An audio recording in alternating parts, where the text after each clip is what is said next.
Cholesterol കൂടിയാൽ ഭക്ഷണത്തിൽ എന്താണ് കുറയ്ക്കേണ്ടത്? ഇതേത് കുട്ടിയോട് ചോദിച്ചാലും പറയും എണ്ണയെ പൊരിച്ച സാധനങ്ങൾ, ബീഫ്, പോർക്ക്, നെയ്ച്ചോറ്, ബിരിയാണി തുടങ്ങിയ കൊഴുപ്പുള്ള ഭക്ഷണങ്ങൾ പുറത്തുക. പക്ഷെ ഇത് തെറ്റാണെന്ന് പറഞ്ഞാലോ? നമ്മുടെ ശരീരം ഗ്ലൂക്കോസ് ആണ് പ്രൈമറി സോഴ്സ് ആയിട്ട് എനർജിക്ക് ഉപയോഗിക്കുക. ഈ അരി, കിഴങ്ങ്, ഗോതമ്പെല്ലാം ദഹിച്ചുണ്ടാകുന്ന ഗ്ലൂക്കോസ് എനർജിക്ക് എടുത്തതിന് ശേഷം അതിനേക്കാൾ കൂടുതൽ എനർജി ആവശ്യമുള്ളതാണ് കൊഴുപ്പിനെടുക്കുക. ആ കൊഴുപ്പാണ് ട്രൈഗ്ലിസറൈഡ്സ്.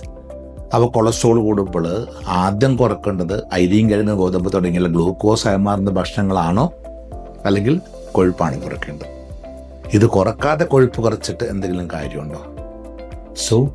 പ്രഷറായാലും, ഷുഗറായാലും, കൊളസ്ട്രോൾ ആയാലും, ഏത് ജീവിതശൈലി രോഗങ്ങളായാലും ഇതിൻ്റെ എല്ലാം കാരണം അടിഞ്ഞുകൂടുന്ന ദുർമേധസ്സാണെങ്കിൽ ഭക്ഷണത്തിൽ ആദ്യം കുറക്കേണ്ടത് ഗ്ലൂക്കോസ് ആയി മാറുന്ന ഭക്ഷണങ്ങൾ.